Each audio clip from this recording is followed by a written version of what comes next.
नमस्कार. श्री शिव महापुराण रुद्र संहिता सतीखंड अध्याय क्रमांक 34.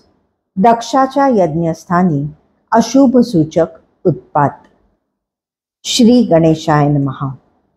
ब्रह्मदेव नारदांना म्हणाले, हे मुने, वीरभद्र, महाकाली व कोट्यावधी शिवगण जलद गतीने दक्षाच्या यज्ञस्थानाकडे निघाले. तेव्हा यज्ञोत्सवात अरिष्ट सूचक दुष्चिन्हे दिसू लागले. दक्षाचा डावा डोळा लवू लागला. त्याची डावी भुजा आणि डावी मांडी फडफडू लागली. यज्ञभूमी कंपायमान होऊ लागली. दुपारची वेळ असूनही आकाशात नक्षत्रे दिसू लागली. दिशा धुळीने व्यापून गेल्या. सूर्यावर काळे डाग दिसू लागले. विजेसारखे दीप्तिमान तारे निखळून पडू लागले. नक्षत्रांची गती वक्र आणि अधोमुख झाली.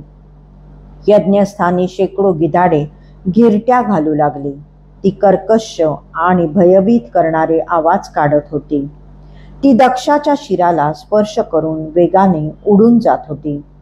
ग्रहांच्या छायेने यज्ञमंडप आच्छादून गेला.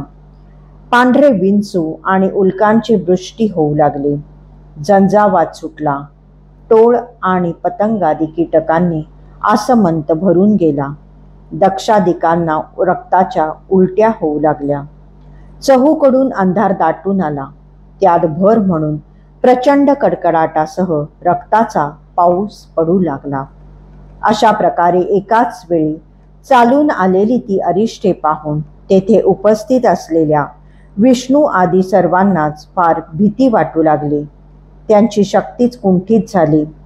त्यांच्यापैकी अनेकांना वारंवार मूर्छा येऊ लागली. अनेकांनी प्राणव्याकुळ होऊन तेथून पलायन केले.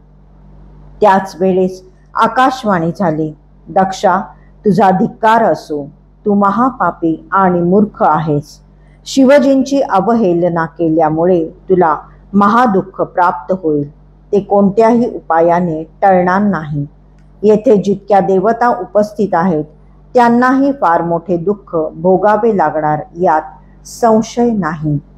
आधीच दिसू लागलेली अशुभ सूचक लक्षणे आणि आकाशवाणीने दिलेला शाप यामुळे दक्षाचा भीतीने थरकाप उडाला. त्याच्या सर्वांगाला घाम फुटला. काय करावे हेच त्याला सुचेना.